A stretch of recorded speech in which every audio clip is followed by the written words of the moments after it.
प्रथम मंत्रिमंडल में कौन बताएगा? अच्छा, आज सबको एक साथ बताओ। हाँ, किसी का गलती होगा तो किसी का सही होगा, माफ कर दिया जाएगा। सबसे पहले ये बताओ कि झारखंड के प्रथम मंत्रिमंडल में वित्त मंत्री का पद किसको मिला था? वित्त मंत्री मृगेंद्र प्रताप सिंह। वित्त मंत्री का पद किसको मिला था? मृगेंद्र प्रताप सिंह। क्लास एब्सेंट नहीं करना है, रेगुलर रहना है। और ये बताइए कि विधि मंत्री का पद किसको मिला था? झारखंड के प्रथम मंत्रिमंडल में विधि मंत्री का पद किसको मिला था? वेरी गुड, रामजी लाल सारडा जी को। रामजी लाल सारडा जी को। अच्छा, ये बताओ रघुवर दास जी को कौन सा पद मिला था? श्रम नियोजन। झारखंड के प्रथम मंत्रिमंडल में हमारे भूतपूर्व मुख्यमंत्री को कौन सा पद मिला था? श्रम नियोजन। अच्छा, मुख्यमंत्री कौन था? बाबूलाल मरांडी जी।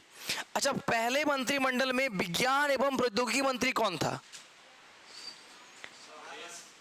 साइंस एंड टेक्नोलॉजी मिनिस्टर, विज्ञान एवं प्रौद्योगिकी मंत्री। सही बोल रहे, जोर से बोलिए। समरेश सिंह। कौन थे? समरेश सिंह। अच्छा, पहले वाले में कल्याण मंत्री कौन थे? अर्जुन मुंडा। एकदम सही। कौन थे? अर्जुन मुंडा। कुछ कुछ को याद है, कुछ कुछ को पूरा ब्लैंक। पढ़ के आने बोले थे कल, जाके पढ़े थे घर में? जो जो लोग नहीं पढ़ा है फिर से पढ़ के आएगा। झारखंड के पहले मंत्रिमंडल में ऊर्जा मंत्री का पद किसको मिला था?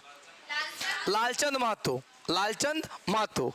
अच्छा, ये बताओ कि पहला वाला में पर्यटन, महिला एवं बाल कल्याण किसको मिला था? जोबा माझी। झारखंड के पहले मंत्रिमंडल में पर्यटन, महिला एवं बाल कल्याण मंत्री का पद किसको मिला था? जोबा माझी जी को मिला था। मिला था ना? क्या करना है, झारखंड का पहला मंत्रिमंडल को याद ही रखना है। ऐसा मान के चलिए कि एक्सरसाइज में आपको वहां से क्वेश्चन आएगा ही आएगा। ठीक है? तो हर 2 दिन, 3 दिन, 4 दिन, 10 दिन में हनुमान चालीसा के जैसा एक बार सुबह सुबह निकलते निकलते रनिंग के लिए जब निकलिएगा, निकलते होंगे ना, तो एक बार देख लेना क्या मंत्री हो गया, निकल गए। 2-4 मिनट का समय लगेगा। तो हर 2 दिन 4 दिन में क्या करना है, एक बार सुबह सुबह उठ के देख लेना है। एक बार में रटने बैठिएगा तो भूलने का चांस बहुत रहेगा। जब बार बार देखते रहिएगा तो एग्जाम हॉल में जाइएगा तो ऑप्शन से आप सही बना लीजिएगा। ठीक है? तो हम लोग लास्ट क्लास में पढ़ने वाले थे झारखंड में जल संसाधन। लगाइए हेडिंग, झारखंड में जल संसाधन। रंजीत एक बोतल दो तो। झारखंड में जल संसाधन।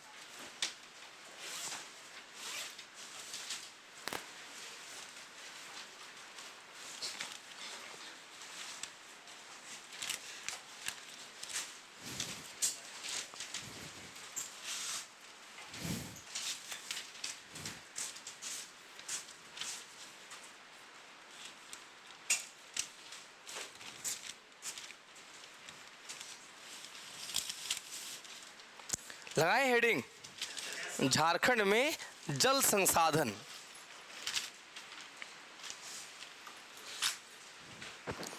चलो, तो कल हम लोग बातचीत कर रहे थे कि रिसोर्सेस क्या होते हैं, यानी कि संसाधन क्या होते हैं। तो जो हमारे लिए क्या है, आवश्यकताओं को पूरा करे, जो हमारे आवश्यकताओं को पूरा करे उसको हम क्या कहते हैं? संसाधन कहते हैं। और संसाधन का 3 प्रकार बताए थे। एक क्या है? प्राकृतिक संसाधन, एक मानव निर्मित संसाधन और एक मानव संसाधन। ये 3 होता है ना। प्राकृतिक में कौन आ जाएगा? जल आ जाएगा, हवा आ जाएगा, वायु आ जाएगा, ये सब आ जाएगा। मानव निर्मित में ये बोर्ड आ जाएगा, टीवी आ जाएगा, कैमरा आ जाएगा, फोन आ जाएगा। और मानव में कौन आ जाएंगे? हम लोग आ जाएंगे। तो हम लोग क्या बन गए? मानव संसाधन बन गए। ठीक है? तो उसी तरह से जल क्या है? एक प्राकृतिक संसाधन है। क्या लिखना है? जल क्या है? एक प्राकृतिक संसाधन है। जल जो है एक प्राकृतिक संसाधन है।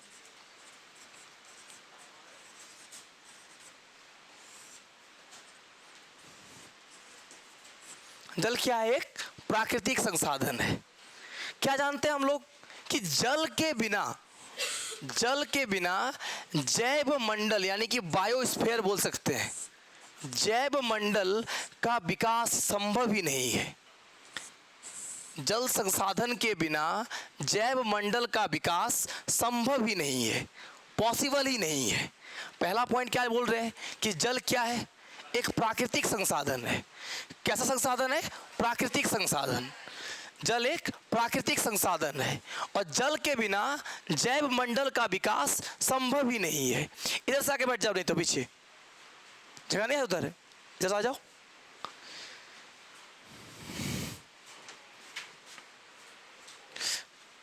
एक दो दिन के अंदर स्टूल वगैरह सब मंगा लेते हैं।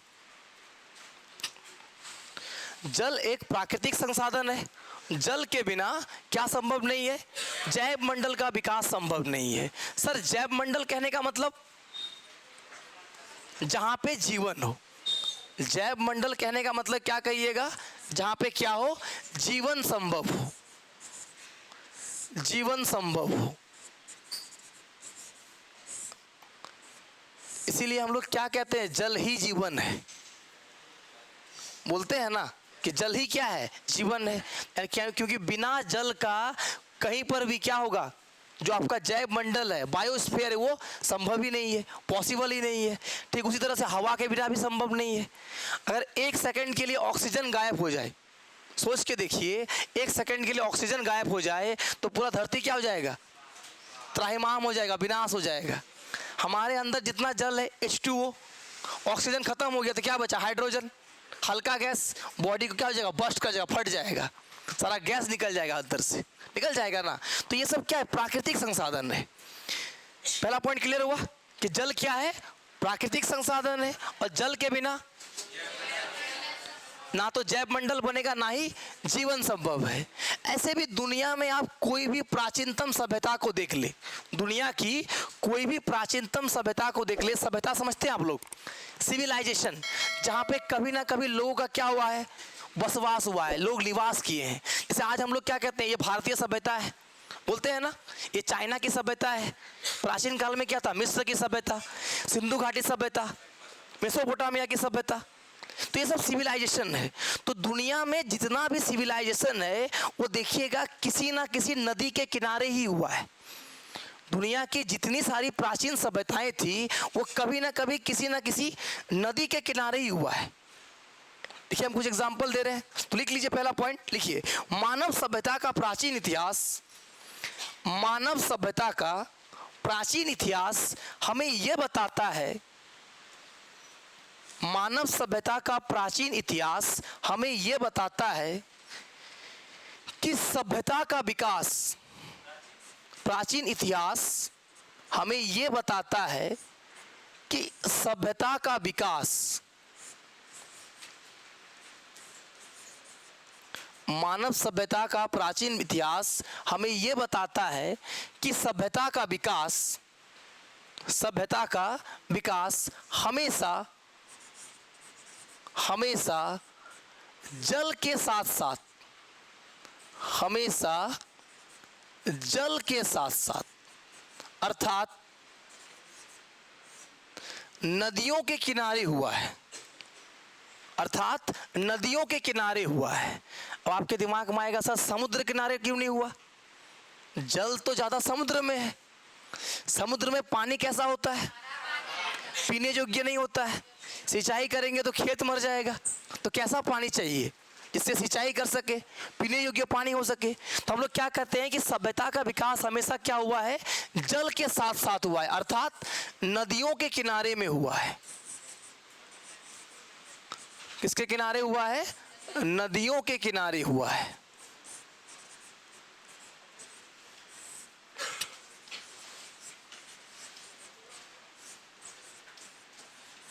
जैसे देखिएगा एग्जाम में आपको पूछेगा, सिंधु घाटी सभ्यता, भारत में जो सभ्यता का विकास हुआ था क्या नाम था उसका?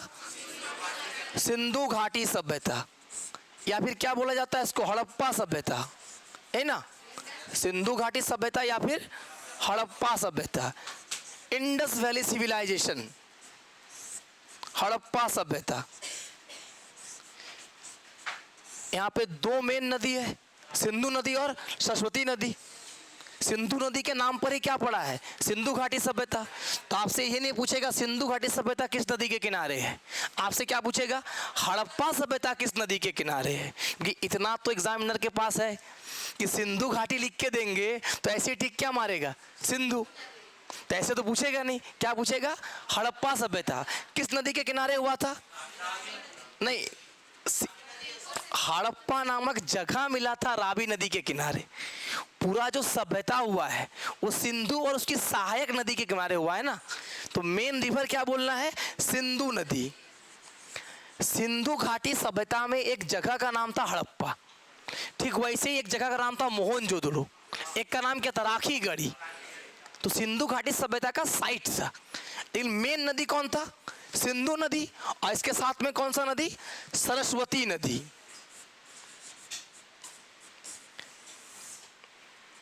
तो सिंधु घाटी सभ्यता का विकास कहां पे हुआ है, सिंधु और सरस्वती नदी के संगम पे हुआ है। नेक्स्ट लिखिए मेसोपोटामिया की सभ्यता।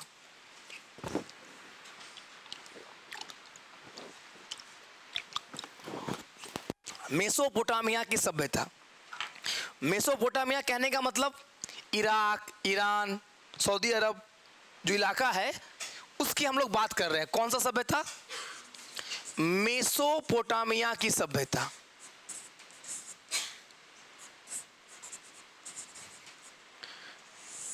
ये किस नदी के किनारे हुआ था, दजला फरात नदी, दजला फरात नदी। मेसोपोटामिया की सभ्यता का विकास किस नदी के किनारे हुआ, दजला फरात नदी। ये दुनिया की प्राचीन सभ्यताएं हैं जहां पे पहले बहुत सारे लोग रहते थे। दजला फरात नदी। एक सभ्यता और लिखिए आप लोग, मिस्र की सभ्यता।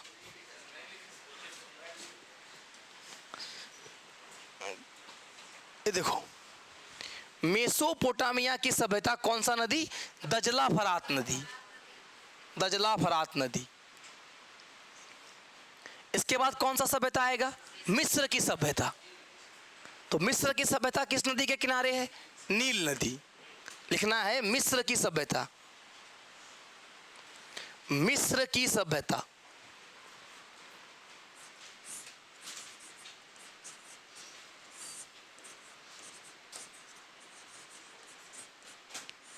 मिस्र की सभ्यता किस नदी के किनारे है, नील नदी के किनारे है।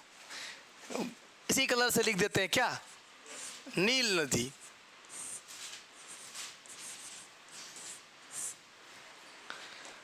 अच्छा, चाइना की सभ्यता भी प्राचीन है, चीन की सभ्यता। चीन की सभ्यता किस नदी के किनारे था, या चाइना का सबसे मेन रिवर यांगो है ना, इसको पीली नदी भी कहा जाता है। चीन की सभ्यता, चीन की सभ्यता, ह्वांगो नदी या फिर पीली नदी। एग्जाम में पीली नदी ही आएगा। तो हम लोग क्या देख रहे हैं, दुनिया में जो भी सिविलाइजेशन का विकास हुआ है, बड़ा से बड़ा सिविलाइजेशन, वो कहीं ना कहीं नदियों के किनारे ही हुआ है। कि उसको क्या चाहिए, पानी चाहिए, सिंपल सा बात है। इसीलिए जो भी बड़ी सभ्यता होंगी वो कहाँ पे होंगे, नदियों के किनारे होंगे। ये तो प्राचीन की बात हो गई। अगर वर्तमान समय का बात करें तो दुनिया में सबसे ज़्यादा जो डेंसिटी है, जहाँ पे सबसे ज़्यादा जनसंख्या घनत्व है, जनसंख्या और जनसंख्या घनत्व में अंतर होता है। पॉपुलेशन और पॉपुलेशन डेंसिटी में कैसा अंतर है समझिए। मान लेते हैं इस रूम के अंदर बड़ा सा इलाका है, इस रूम के अंदर 20 बच्चे बैठे हुए हैं। ये बड़ा सा रूम है, 20 बच्चे बैठे हुए हैं। अब इस रूम को आधा कर दिए और उसमें भी कम से कम 18 बच्चे बैठे हुए हैं। तो बड़ा वाला रूम में संख्या तो ज़्यादा था, 20 था, लेकिन छोटा वाला में संख्या भले कम है, लेकिन लोग को कैसे बैठना पड़ेगा, सामने सामने, कंजस्टेड हो जाएगा। तो एक कंजस्टेड की जो बात कर रहे हैं वो क्या है, घनत्व। कि एक स्क्वायर मील क्षेत्र में, एक वर्ग मील क्षेत्र में कितने लोग रह रहे हैं। जैसे 10 बेंच है, 10 बेंच में हर कोई एक एक बैठा हुआ, 10 आदमी है, संख्या ज़्यादा है। अब 2 बेंच में 8 आदमी को बैठा दिए, तो भले 10 से तो कम है, लेकिन अभी क्या हो गया, डेंसिटी ज़्यादा हो गया ना, 2 में कितना को बैठना पड़ रहा है, 8 में। तो वैसे दुनिया का सबसे ज़्यादा जनसंख्या घनत्व कहाँ पे है? भारत में गंगा और जो ब्रह्मपुत्र का मैदान है, यानी यूपी, बिहार, बंगाल, ये वाला जो इलाका है, दुनिया में सबसे ज़्यादा डेंसिटी पॉपुलेशन कहाँ पे है? इसी जगह पर है। लिख लीजिए कि वर्तमान समय में विश्व का अधिकांश जनसंख्या, वर्तमान में विश्व का अधिकांश जनसंख्या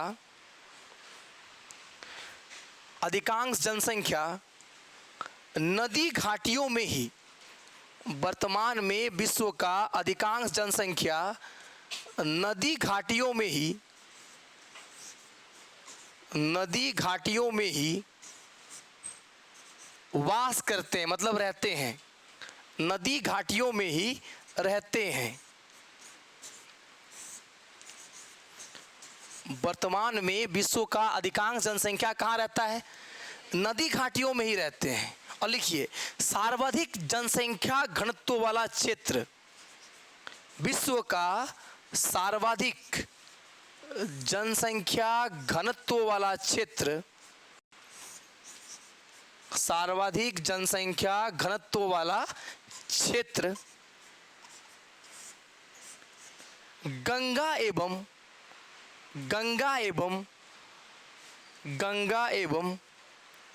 ब्रह्मपुत्र का मैदान है। सर्वाधिक जनसंख्या घनत्व वाला क्षेत्र गंगा एवं ब्रह्मपुत्र का मैदान है। गंगा एवं ब्रह्मपुत्र का मैदान है। पढ़े अभी आप लोग गंगा और ब्रह्मपुत्र नदी पढ़ लिए हैं? अच्छा, तो सर पढ़ाएंगे तो बताएंगे आपको कि कैसे कैसे सिंधु नदी का इलाका है, कैसे कैसे गंगा नदी का इलाका है, कैसे कैसे ब्रह्मपुत्र नदी का इलाका है। ठीक है, तो गंगा और ब्रह्मपुत्र का जो मैदान है दुनिया का सबसे क्या है? जनसंख्या घनत्व वाला, पॉपुलेशन डेंसिटी वाला इलाका है। सबसे ज़्यादा पॉपुलेशन डेंसिटी वाला इलाका है। लास्ट तक दिखाई दे रहा है ना? दे रहा है लिखाई? तो सर्वाधिक जनसंख्या घनत्व वाला क्षेत्र कौन सा है? गंगा और ब्रह्मपुत्र का मैदान। लिख लेना है, गंगा और ब्रह्मपुत्र का मैदान। ओके, चलो। हाँ, जोर से बोलिए। स्क्वायर मील क्या होता है? Kilometre square. अभी के समय में थोड़ा प्राचीन जाइएगा तो क्या होता है? माइल। और घर में दादा दादी होंगे तो आपको कहानी जरूर सुनाता होगा कि तुम लोग जो यहाँ पढ़ने में दिक्कत हो रहा है, पंखा चाहिए, हम 4 माइल पैदल चल के जाते थे, नदी पार करके पढ़ने जाते थे। तो जो 4 मील क्या था? डिस्टेंस ही ना था ना। ठीक है, 1.6 के आसपास होता है, 1600 मीटर। हाँ, लगभग 1600 मीटर को ही हम लोग क्या कहते हैं? 1 मील कहते हैं। ठीक है, चलो। तो हम लोग अपना झारखंड में वापस आते हैं कि झारखंड में जल संसाधन का क्या स्थिति है। झारखंड में क्या स्थिति है? तो हम लोग बात करें तो झारखंड में जल संसाधन का बहुत अच्छा स्थिति नहीं है। कारण क्या है कि झारखंड का जो बनावट है वो कैसा है? ग्रेनाइट और आर्कियन चट्टान से है, पठारी भूभाग है। लिख लीजिए, लिखिए, झारखंड में जल संसाधन, हेडिंग लगाइए, झारखंड में जल संसाधन।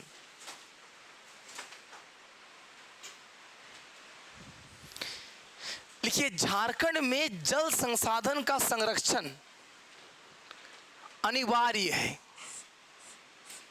झारखंड में जल संसाधन का संरक्षण,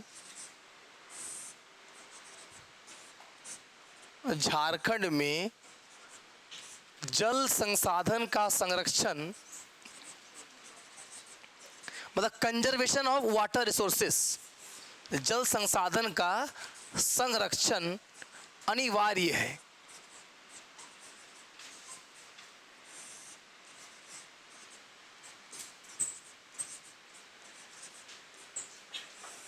अनिवार्य है। ठीक है, झारखंड में जल संसाधन का संरक्षण अनिवार्य है। कारण क्या? देखिए, पहला कारण, अच्छा, झारखंड में औसत वार्षिक वर्षा कितना होता है?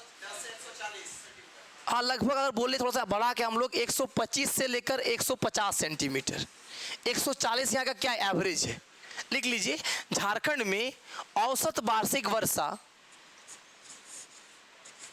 झारखंड में औसत वार्षिक वर्षा 125 से 150 सेंटीमीटर के बीच होता है। मतलब बहुत ज़्यादा तो वर्षा नहीं होता है, 125 से 150 सेंटीमीटर के बीच होता है औसत वार्षिक वर्षा, एवरेज रेनफॉल। झारखंड में औसत वार्षिक वर्षा यानी कि एवरेज रेनफॉल, ठीक है। औसत वार्षिक वर्षा कितनी होती है, 125 से 150 सेंटीमीटर के बीच। और लगभग अगर एक डेटा सिंगल पूछे तो 140 टिक करना है। अगर सिंगल डेटा पूछे कि कितना होता है तो क्या टिक कर देना है, 140 सेंटीमीटर। हाँ ठीक है।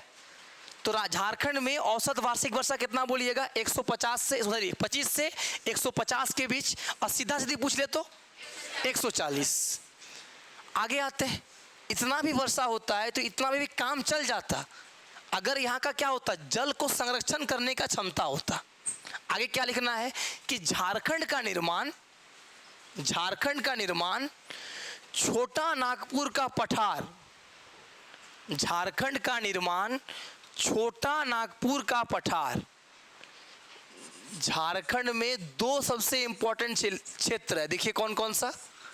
झारखंड का निर्माण छोटा नागपुर का पठार एवं राजमहल ट्रैप से मिलकर हुआ है।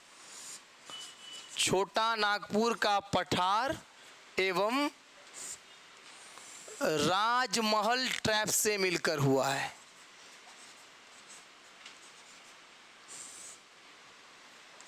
यही है ना। झारखंड का मेन क्षेत्र में क्या है, या तो छोटा नागपुर का पठार या तो राजमहल ट्रैप। अब ये जो पठारी भूभाग है यानी ये क्या ऊंचाई पे होगा ना, ऊंचाई पर। अब जब ऊंचाई पे होगा तो पानी गिरेगा तो क्या पानी ठहरेगा, वाटरफॉल बना के बाहर चला जाएगा। तो पहला पॉइंट क्या लिखेंगे कि पठारी भाग होने के कारण,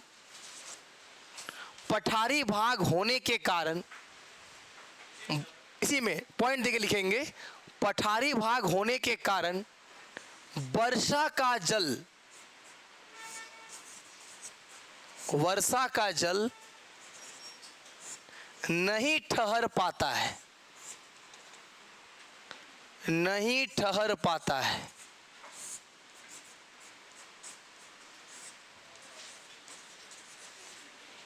बल्कि वर्षा का जल नहीं ठहर पाता है, बल्कि नदियों के सहारे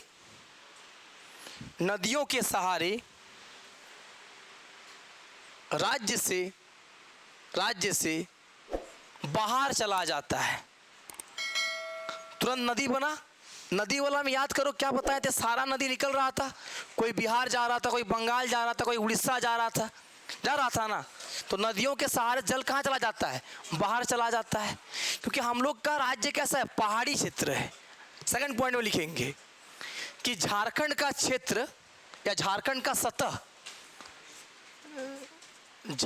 का सतह पहाड़ी क्षेत्र से भरा पूरा है।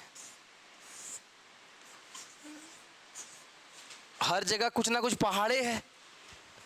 झारखंड का सतह क्या है, एक पहाड़ी क्षेत्र है। तो पहाड़ में पानी कैसे ठहरेगा, ये भी तो पॉइंट है ना। झारखंड का क्षेत्र कैसा है, पहाड़ी क्षेत्र है। थर्ड पॉइंट में लिखेंगे कि झारखंड के भूभाग का निर्माण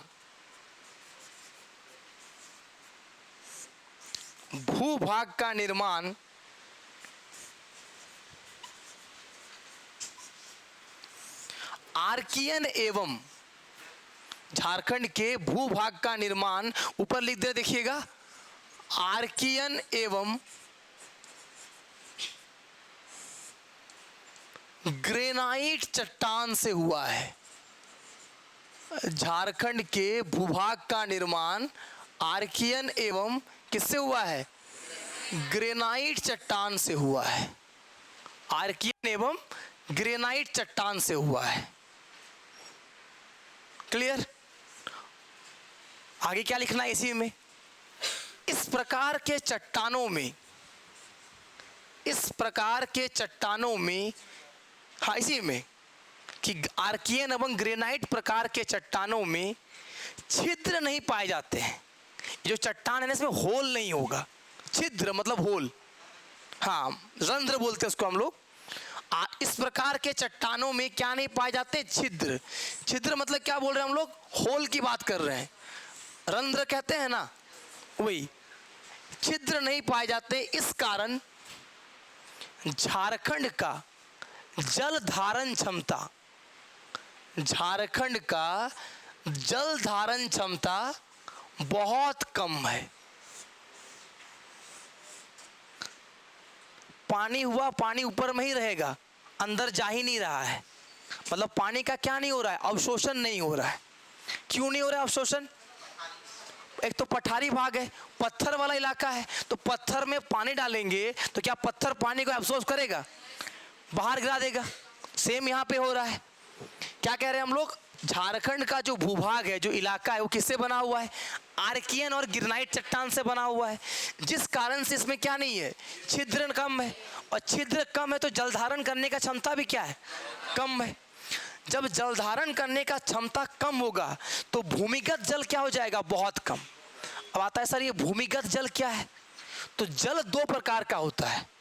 एक सरफेस वाटर, जैसे तालाब में आपको दिख रहा है, नदी में आपको दिख रहा है ना, पोखर डोबा खेत खलियान में जो पानी दिख रहा है वो क्या है? सरफेस वाटर, सतही जल। बोरिंग करके जो पानी को निकाल रहे हैं, अंडर वाटर, उसको बोला जाता है भूमिगत जल। तो वो जल का नीचे से आ रहा होगा कहीं से। वो जो नीचे से हम लोग बोरिंग से जल निकालते हैं, वो जल नीचे पहुंचा कैसे होगा? ये जो वर्षा का पानी है वो रिस के रंध्र से कहाँ गया होगा? नीचे गया होगा। तो झारखंड में कैसा है? आर्कियन चट्टान से बना है, तो ज़्यादा पानी अंदर जा नहीं रहा है, तो क्या वहाँ का लेवल बढ़ेगा? इसीलिए झारखंड में भूमिगत जल की मात्रा क्या है? बहुत कम है। लिख लेना है उसी में है कि इसी कारण झारखंड में भूमिगत जल का भंडार काफी सीमित है। भूमिगत जल का भंडार काफी सीमित है।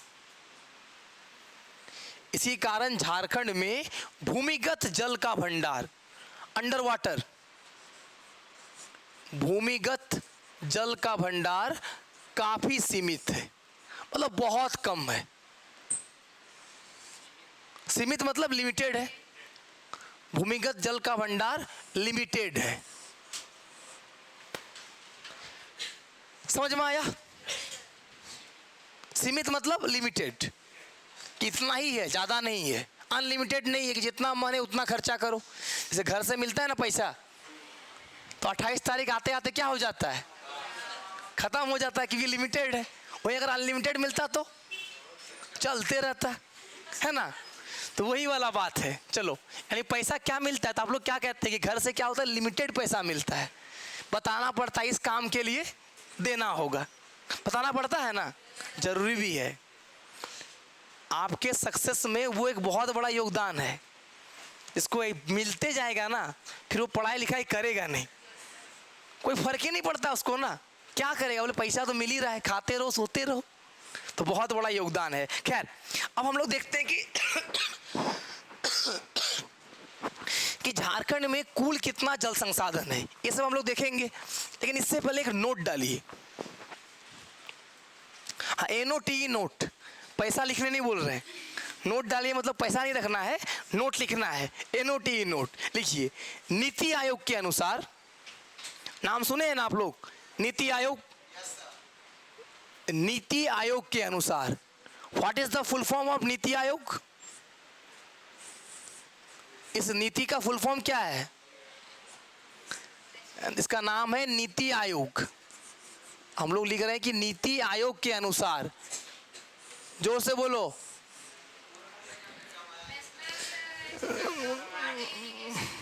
National institute for transforming India, लिख लीजिए, national institute for transforming India.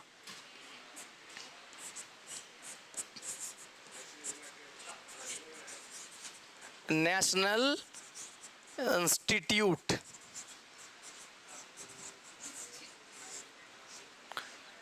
सही लिखे, इंस्टीट्यूट फॉर ट्रांसफॉर्मिंग इंडिया।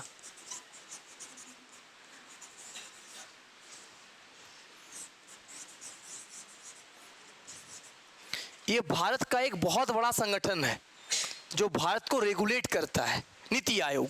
तो नीति आयोग के अनुसार भारत में अगर इसी तरह से चलता रहा तो नीति आयोग कह रहा है कि अगर हम लोग वाटर रिसोर्स को कंजर्व करने पे ध्यान नहीं दिए, वर्षा जल का संरक्षण नहीं किए, जल का भंडार को नहीं बढ़ाएं, तो 2030 तक पीने योग्य पानी की क्या हो जाएगी, कमी हो जाएगी। लिख लीजिए, नीति आयोग के अनुसार भारत में 2030 तक पीने योग्य पानी की कमी हो जाएगी या कमी हो जाएगी। भारत में पीने योग्य पानी की क्या हो जाएगी, कमी हो जाएगी।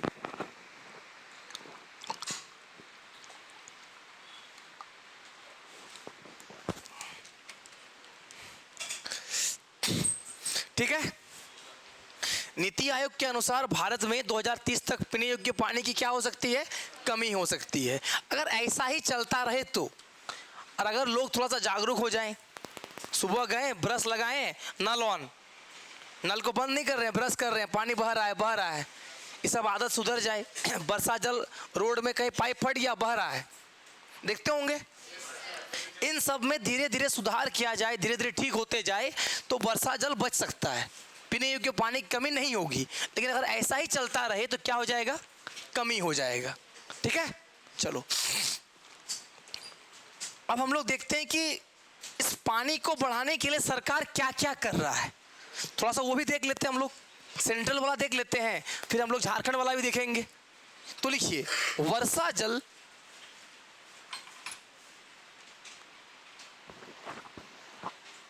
प्रबंधन सूचकांक, वर्षा जल प्रबंधन सूचकांक, हाँ, नीति आयोग ही जारी करता है जल प्रबंधन सूचकांक।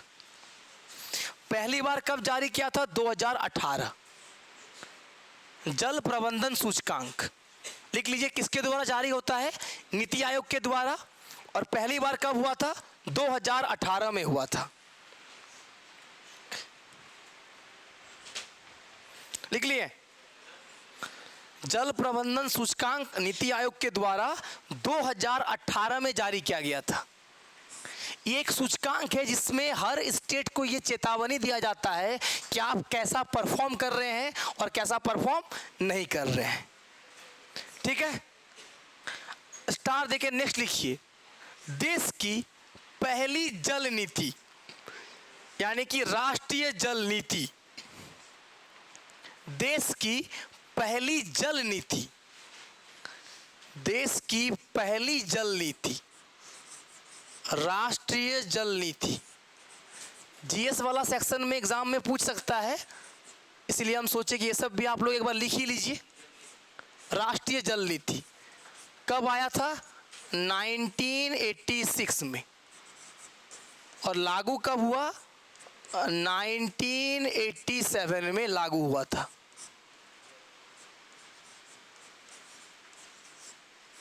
ठीक है, राष्ट्रीय जल नीति या फिर देश की पहली जल नीति 1986 में आया और 87 में लागू हुआ।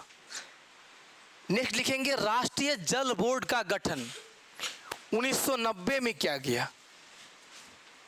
राष्ट्रीय जल बोर्ड, राष्ट्रीय जल बोर्ड का गठन कब हुआ था, 1990 में हुआ। 1990 में हुआ। किसका गठन हुआ, राष्ट्रीय जल बोर्ड। फिर लिखिए, जल शक्ति मंत्रालय, जल शक्ति मंत्रालय जल शक्ति मंत्रालय, और इसके मिनिस्टर थे गजेंद्र सिंह शेखावत। जल शक्ति मंत्रालय,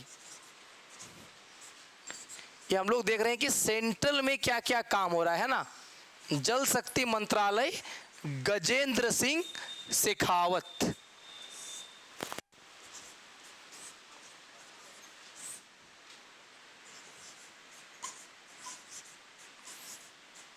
गजेंद्र सिंह शेखावत। जल शक्ति मंत्रालय के मिनिस्टर कौन थे? गजेंद्र सिंह शेखावत। इस मंत्रालय के द्वारा एक अभियान चलाया गया था, लिखिए जल शक्ति अभियान। ये सब अब स्टैटिक पोर्शन हो गया, एग्जाम में सीधा पूछ सकता है कि वाटर कंजर्वेशन को लेकर हम लोग चिंता में है।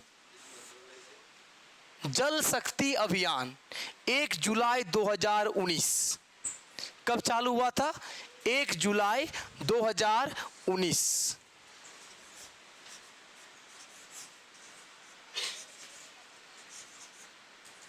एक जुलाई 2019। मतलब केंद्र में सरकार द्वारा चलाए जा रहे हैं कुछ अभियान है। क्या क्या है? ये गलत शर्ट पहन के हम आगे लगता है क्या? इतना गर्मी तो है नहीं। चलो, तो राष्ट्रीय जल बोर्ड कब बना? 1990। जल शक्ति मंत्रालय कब है? गजेंद्र सिंह शेखावत। और इन्होंने क्या चलाया था? जल शक्ति अभियान। कब स्टार्ट हुआ था? 1 जुलाई 2019। ये सब स्कीम है जल को बचाने के लिए, जल का संरक्षण करने के लिए। ठीक है। अच्छा, एक दो और लिख लीजिए। एक लिखिए जल प्रदूषण अधिनियम, जल प्रदूषण एवं नियंत्रण अधिनियम, ऐसा लिख लीजिए। जल प्रदूषण एवं नियंत्रण अधिनियम, जल प्रदूषण एवं नियंत्रण अधिनियम। अधिनियम, अगर कोई जल प्रदूषण कर रहा है तो उस पर क्या क्या चार्जेस लगेंगे। ये 1974 में आया था। ठीक है, 1974 जल प्रदूषण निवारण एवं नियंत्रण अधिनियम कब आया था? इस अधिनियम में बताया जाएगा कि अगर कोई फैक्ट्रीज है, पानी में कुछ मिला रहा है और पकड़ा गया कोई हानिकारक पदार्थ मिला रहा है, उस पर क्या क्या सजा होगा, क्या क्या बैन लगेगा। एक इसमें होता है जल प्रदूषण एवं नियंत्रण अधिनियम। एक और लिख लीजिए राष्ट्रीय जल संसाधन परिषद, राष्ट्रीय जल संसाधन परिषद। ये बना था 1983 को। राष्ट्रीय जल संसाधन परिषद, किसी का छूट नहीं ना रहा है। राष्ट्रीय जल संसाधन परिषद। जल प्रदूषण एवं नियंत्रण अधिनियम कब आया? हाँ, और राष्ट्रीय जल संसाधन परिषद कब बना? 83। राष्ट्रीय जल संसाधन परिषद कब बना था? 1983।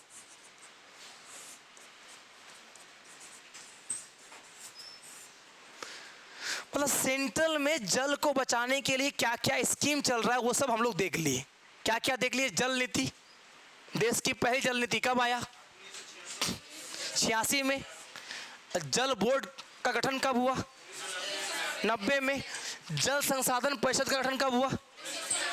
याद रखिएगा, इस परिषद का अध्यक्ष प्रधानमंत्री होता है। अध्यक्ष कौन होते हैं? पीएम होते हैं। देश में जल प्रदूषण निवारण एवं नियंत्रण अधिनियम कब आया? 1974। जल शक्ति मंत्रालय के मंत्री कौन? जल शक्ति अभियान कब चालू हुआ था? 1 जुलाई 2019। सब सेंट्रल में बात कर रहे हैं कौन कौन सा स्कीम चल रहा है। हम लोग झारखंड में भी देखेंगे कि झारखंड में जल को बचाने के लिए कौन कौन सा स्कीम चल रहा है। तो अब हम लोग को हेडिंग क्या लगाना है? झारखंड में जल संसाधन। अभी तक हम लोग क्या देख रहे थे? सेंट्रल भी देख लिए साथ ही साथ। अब लिखिए झारखंड में जल संसाधन।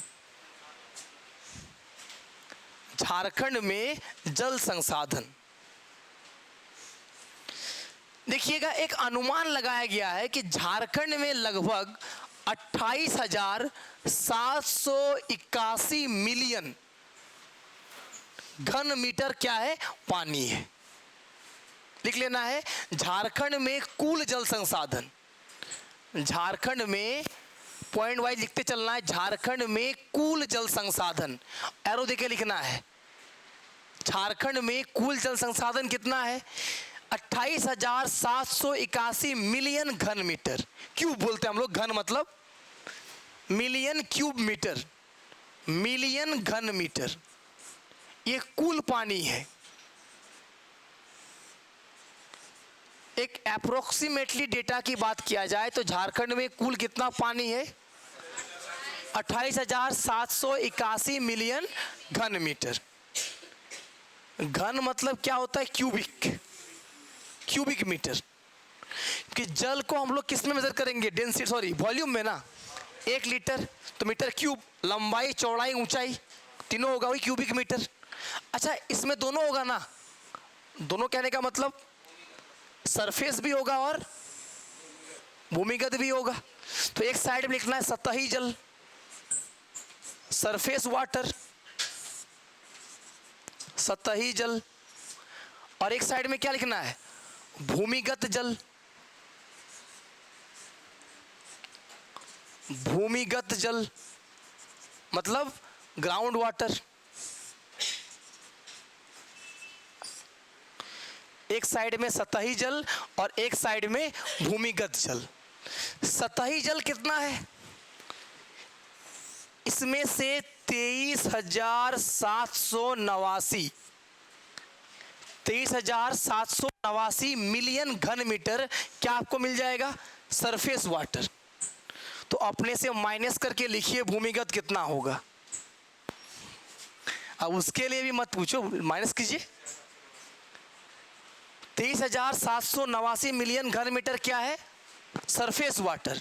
सरफेस मतलब सतही, सतही मतलब कौन सा? नदी, तालाब, डोभा, झील, डैम, ये सब आ जाएगा।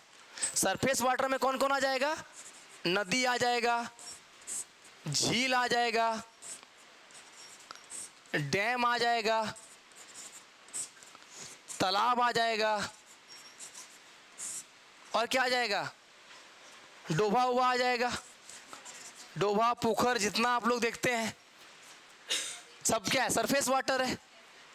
तो सरफेस वाटर कितना है? 23,789 मिलियन घन मीटर। तो भूमिगत कितना होगा? 4,000। पक्का? माइनस कर लिए हैं। 4,992 इतना क्या होगा? भूमिगत जल। क्लियर है? तो झारखंड के में कुल जल संसाधन कितना है? तो कितना कहना है? इसमें से सतही जल कितना है? भूमिगत जल कितना है?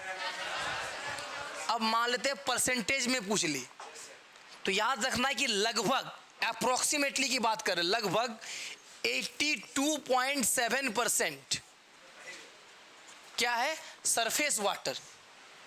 तो ग्राउंड वाटर कितना होगा? लगभग 82.7% क्या है? Surface water. तो ग्राउंड वाटर कितना होगा? 17.3%। कुल मिला के क्या होना चाहिए? 100। तो एक साइड का याद करना है, एक साइड निकाल लेना है, दोनों रटने नहीं बैठ जाना है कि 82.7% सरफेस वाटर, 17.3% ग्राउंड वाटर। भाई एक ठो याद है तो एक ठो क्या कर लेंगे? माइनस करके निकाल लेंगे।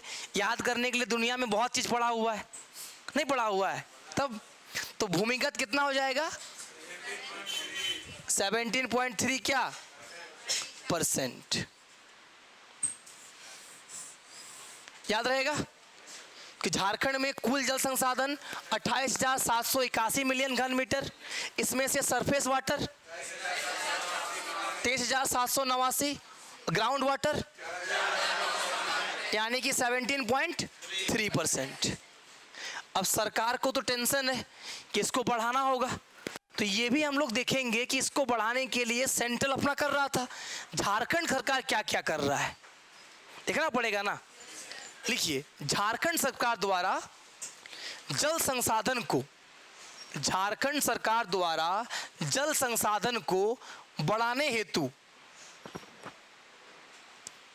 बढ़ाने हेतु झारखंड राज्य जल नीति, झारखंड सरकार द्वारा जल संसाधन को बढ़ाने हेतु झारखंड राज्य जल नीति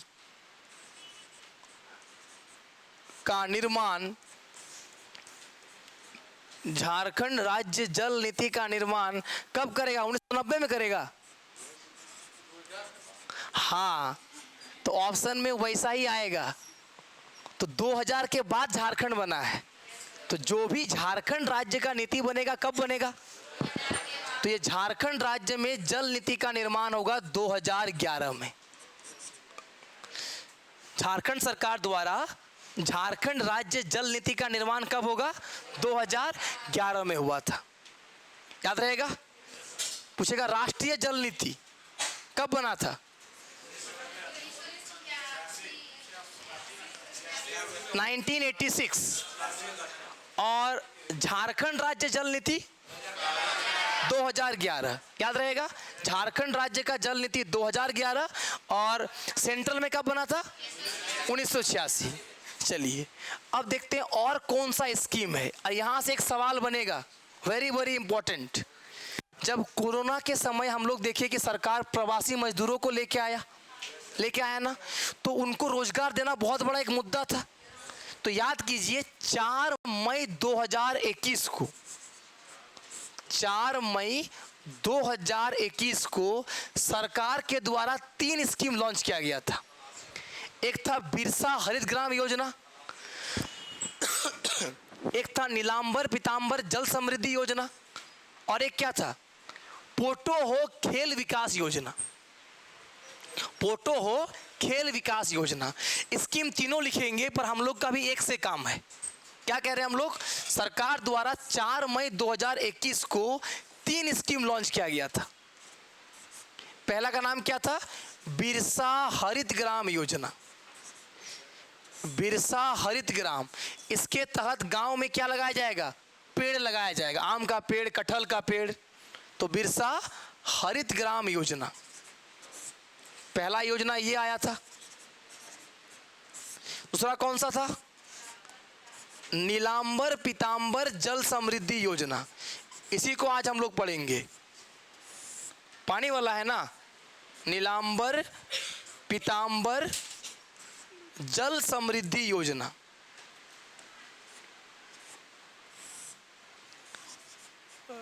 जल समृद्धि योजना।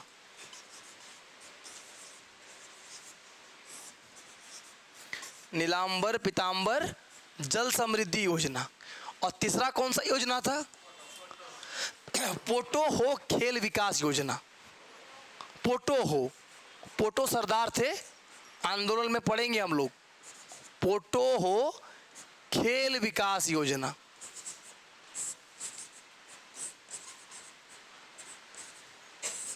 पोटो हो खेल विकास योजना।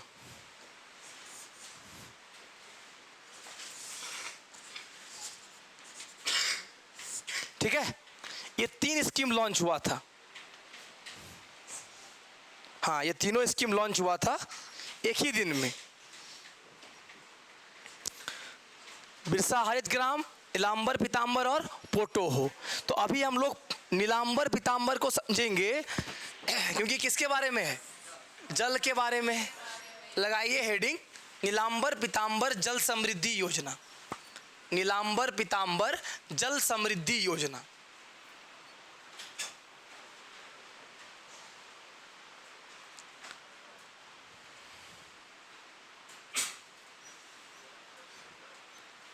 नीलांबर पीतांबर जल समृद्धि योजना कब आया योजना? अब लिखिए, इस योजना का प्रमुख उद्देश्य, पहला उद्देश्य, इस योजना का पहला उद्देश्य लिखिए, वार्षिक जल संरक्षण में, वार्षिक जल संरक्षण में, वार्षिक जल संरक्षण में 5 लाख, वार्षिक जल संरक्षण में 5 लाख करोड़ लीटर,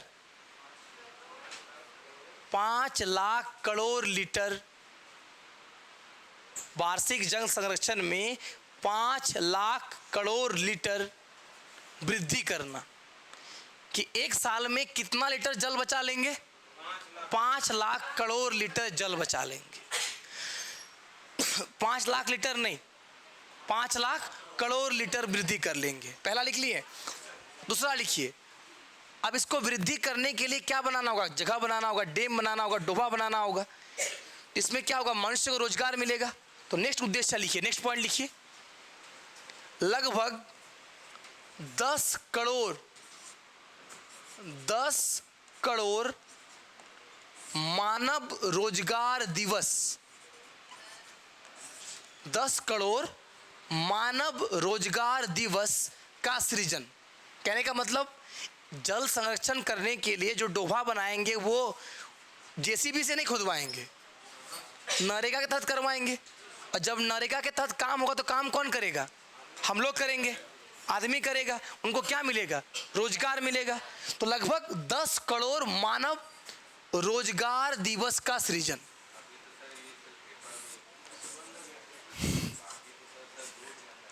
हाँ, ये एक बहुत बड़ा दुखद बात है कि स्कीम बहुत आता है लेकिन यहीं तक रह जाता है, पेपर में और एग्जाम में, धरातल में नहीं आता है। अगर धरातल में आ जाए तब तो हम कई बार कहते हैं कि सरकार जो फ्री ये लो, फ्री लो, वो फ्री लो, ये सबसे खराब चीज़ है। फ्री के बदले आप टैक्स को कम कर दीजिए, हम खुदे खरीद लेंगे। कुछ फ्री में दे रहे हैं और बदले में टैक्स कितना ले रहे हैं? भरपूर ले रहे हैं। गैस दे दिया सब्सिडी फ्री में, तो गैस को तो पिएंगे नहीं ना, उसके लिए क्या खाना बनाना होगा। और आटा का दाम बढ़ा के रखे हैं, चावल का दाम बढ़ा के रखे हैं, तो वहाँ से पैसा तो ले ही लिए। उससे अच्छा है कि भैया सबको आप कम करके दे देते, जिसके पास जैसा रहता है अरेंज कर लिया जाता। खैर, ये बात तो सही है कि धरातल में नहीं आता है, केवल कहानी में रह जाता है। तो पहला पॉइंट क्या लिखे? 5 लाख करोड़ वार्षिक जल संरक्षण में वृद्धि। सेकंड पॉइंट, थर्ड पॉइंट लिखिए, 5 लाख एकड़, 5 लाख एकड़ बंजर भूमि का, जो भी यहाँ पे बंजर भूमि मतलब जहाँ पे खेती नहीं होता है, 5 लाख एकड़, 5 लाख एकड़ बंजर भूमि का संवर्धन। आज आप लोग देखे ना, यहाँ पे पूरा पोस्टर लगा हुआ है। हाँ, तो नेक्स्ट टाइम जब पोस्टर लगे तो आप लोग वहाँ दिखना चाहिए, यहाँ नहीं। अभी लगेगा ना इसके बाद, तो आप लोग का जब वहाँ पे नियुक्ति पत्र वितरण हो तो सारे के सारे चेहरे वहाँ दिखना चाहिए, तब ना अच्छा लगेगा। दिखेगा ना वहाँ पे कि यहीं पे दिखेगा? हाँ, वहाँ दिखेगा एकदम। इसलिए कड़ी मेहनत करना है। अब सोचिए जो लोग को मतलब नियुक्ति पत्र मिला होगा, आज का दिन कितना अच्छा रहा होगा। हाँ, सोचिए नियुक्ति पत्र लेकर एकदम खुशी से जा रहा होगा। और सरकार उन लोग को लाने के लिए बस का भी आयोजन कर दिया था। खाना पीना, बस मतलब परिवहन का सारा व्यवस्था कौन किया था? सरकार किया था। ले आया, पहुंचाया, खाना खिलाया इज्जत के साथ। क्योंकि अब आप कहाँ चले गए? डिपार्टमेंट में चले गए। तो नेक्स्ट टाइम हम उम्मीद रखते हैं कि जब नियुक्ति पत्र वितरण समारोह हो तो यहाँ के सारे चेहरे वहीं पे दिखेंगे ना? नहीं? हाँ कि ना? हाँ, इसलिए जितना मेहनत करना है करते रहना है। इतना देखो भीग गए फिर भी पढ़ा रहे हैं, तो वहाँ दिखना चाहिए, तो बेकार हो जाएगा। आप लोग भी इतना गर्मी में पढ़ रहे हैं, अगर रिजल्ट ही नहीं है तो क्या फ़ायदा?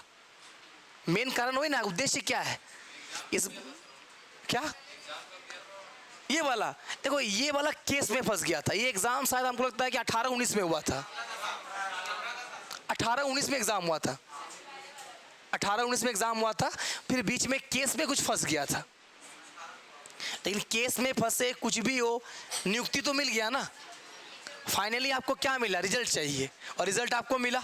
ठीक है, तो नीलांबर पीतांबर जल समृद्धि योजना का 3 उद्देश्य है। ठीक है।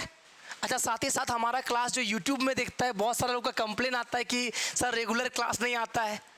तो अभी गला भी मेरा ख़राब है, तो इतना ज़्यादा रेगुलर क्लास इसीलिए YouTube में भी नहीं जा रहा है। तो यूट्यूब वाले भाई लोग जो देखते हैं, ज़्यादा गुस्सा नहीं होना है। लगातार मैसेज आता है कि सर रेगुलर क्लास क्यों नहीं होता है। तो रेगुलर क्लास इसलिए नहीं होता कि गला अभी क्या अभी तक हाँ इम्प्रूवमेंट में लगा हुआ है क्या। खैर, तो नीलांबर पीतांबर जल समृद्धि योजना कब आया? 4 मई। इसका पहला पॉइंट 5 लाख करोड़ लीटर वार्षिक जल संरक्षण में, ठीक है। सेकंड पॉइंट 10 करोड़ मानव रोजगार दिवस का। और तीसरा पॉइंट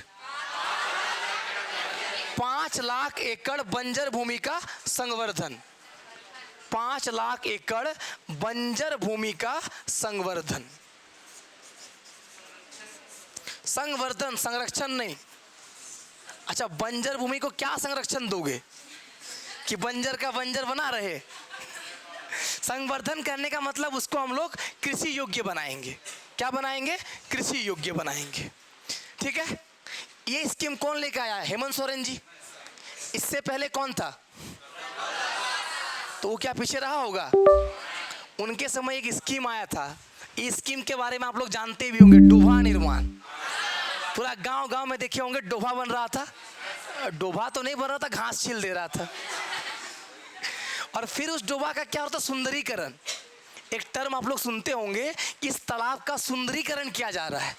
और सुंदरीकरण में क्या होता है? साइड का घास को छिलके पलट दिया जाता है। और उसी काम के लिए लाख लाख रुपया सरकार सैंक्शन करता है और सारा भ्रष्टाचार के भेंट चढ़ जाता है।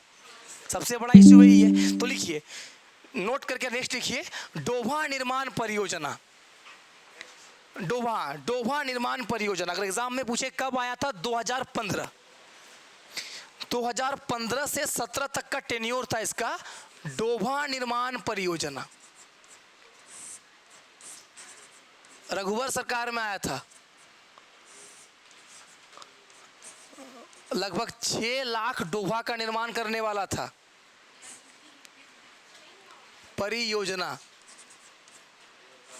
डोभा निर्माण परियोजना, ठीक है। चलो, कब आया था? 2015। इसका टेन्योर था 15 से 17 तक लगभग। कितना टारगेट था? 6 लाख डोभा निर्माण। सरकार का स्कीम को देखिएगा, कभी कभी लगता है कि मतलब कैसे ये स्कीम चल रहा है। पहले कोई एक सरकार आएगा, वो डोभा बनवाएगा, फिर कुछ दिन के बाद उस डोभा का सुंदरीकरण होगा, फिर कुछ दिन बाद क्या बोलेगा, नहीं नहीं यहाँ पर गड्ढा हो गया, दिक्कत है, उसको भरो। अब रोड वगैरह में देखिएगा, पहले पाइपलाइन बिछ गया, रोड बन गया, या पहले रोड बन गया, पाइपलाइन नहीं बिछा, फिर याद आया कि पाइपलाइन बिछाना है, फिर रोड को तोड़ेगा, फिर पाइपलाइन बिछाया, फिर रोड बन जाएगा, नहीं नहीं नहीं अब वो जो वायर होता है ना उसको भी अंदर डालना था, फिर कोड़ो रोड को, फिर वायर को बिछाओ। मतलब हर एक बार कोई ना कोई आएगा और नया नया स्कीम को लेके आता है, यही होता है ना। अब एक स्कीम और लिखिए, जल छाजन परियोजना। जल छाजन परियोजना, जल छाजन परियोजना क्या होता है? छत का जो पानी है ना, रेन वाटर हार्वेस्टिंग बोला जाता है इसको, ठीक है, वर्षा जल संचयन। जल छाजन परियोजना, जल छाजन परियोजना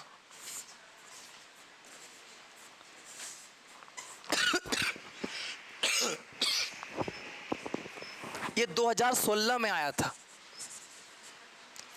कब आया? 2016 में आया। कौन? जल छाजन परियोजना। कब आया? 2016 में आया। कौन सा परियोजना? जल छाजन परियोजना 2016। तो झारखंड सरकार के द्वारा जो वर्षा जल संरक्षण के लिए यही सब स्कीम चलाया जा रहा है। नीलांबर पीतांबर जल समृद्धि योजना, इसके बाद डोभा निर्माण, जल छाजन परियोजना, ये स्कीम कौन चला रहा है?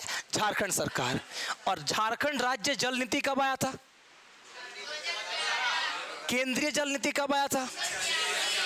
झारखंड में कुल जल संसाधन कितना है? 28,781 मिलियन घन मीटर, पूरा याद करना है। उसमें से सतही जल कितना है? 89 मिलियन घन मीटर। भूमिगत कितना कर लेना है, माइनस कर लेना है। परसेंटेज में कितना है, 7%। और ग्राउंड वाटर कितना हो जाएगा, 17.3%। 1 मिनट रुकिएगा आप लोग।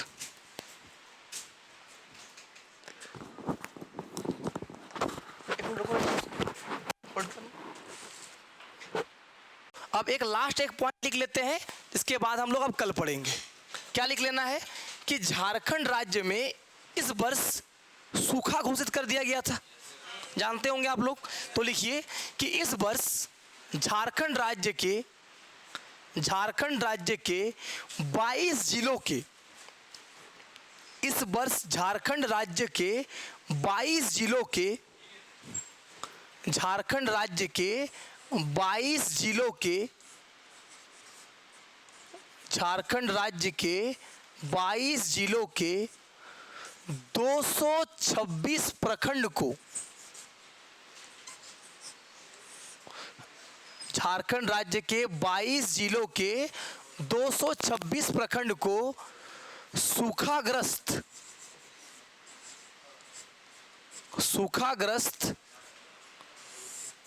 घोषित किया गया है। कितना प्रखंड को, 22 जिलों के 226 प्रखंड क्या है, सूखाग्रस्त घोषित है, जहां पे ड्रॉट है, सूखा है। अब एग्जामिनर पूछ लेगा दो कौन सा, नहीं एकदम याद रखना है कि झारखंड में कितना जिला, 24, मतलब 2 जिला है जहां सूखा नहीं हुआ है या सूखाग्रस्त नहीं घोषणा हुआ है, वही होगा ना। 24 में से 22 क्या है, सूखाग्रस्त है। तो 2 कौन कौन सा रहेगा, 2 जिले जिसे सूखाग्रस्त नहीं घोषित किया गया, लिख लेना है। 2 जिला जिसे सूखाग्रस्त नहीं घोषित किया गया है, लिख लीजिए। 2 जिला, एकदम सही, सूखाग्रस्त नहीं घोषित किया है। एक कौन है, सिमडेगा, और एक कौन है, पूर्वी सिंहभूम। सिमडेगा में टपकन सिंचाई बहुत आगे है, और वो जो सोलर वाला सिंचाई हो रहा है ना, उसमें बहुत आगे कौन, सिमडेगा। और यहाँ पे स्वर्ण रेखा नदी है, जिंदा रखा है इसको, ईस्ट सिंहभूम। तो स्वर्ण रेखा और सिमडेगा और ईस्ट सिंहभूम 2 जिला है जिसको सूखाग्रस्त नहीं घोषित किया गया है। सर ये जो सूखाग्रस्त घोषित किया है, इससे क्या फायदा, तो सरकार एगो स्कीम चला रहा है, हाँ, सुखाड़ राहत योजना। कौन सा योजना, सुखाड़ राहत योजना। 3500 रुपया सुखाड़ राहत योजना, लिख लेना है। तो इस जिलों के प्रखंड में जो लोग रहते हैं, 22 जिला में जो लोग रहते हैं, उन लोगों को सुखाड़ राहत योजना के तहत क्या मिलेगा, 3500 रुपये का सहायता राशि। कितना रुपये का, 3500 रुपये की सहायता राशि मिलेगा। हाँ, अलग अलग भूमि पे था, वो स्कीम में जब हम लोग पढ़ेंगे ना तो हम लोग लिखाएंगे, ठीक है। तो अब हम लोग जो आगे का कक्षाएं हैं हम लोग नेक्स्ट क्लास में देखेंगे। आज क्या देख लिए हम लोग कि झारखंड के 22 जिलों के 226 प्रखंड में क्या है, सूखाग्रस्त घोषित है। और 2 कौन सा जिला है जिसमें सूखाग्रस्त नहीं है, और इस जिलों में क्या चल रहा है, इसके तहत कितना रुपया मिलेगा, सहायता राशि मिलेगा, ठीक है, मिलेगा, सबको दिया जाएगा। उसके लिए फॉर्म भरना पड़ता है, ऐसे ही नहीं मिलेगा, ठीक है।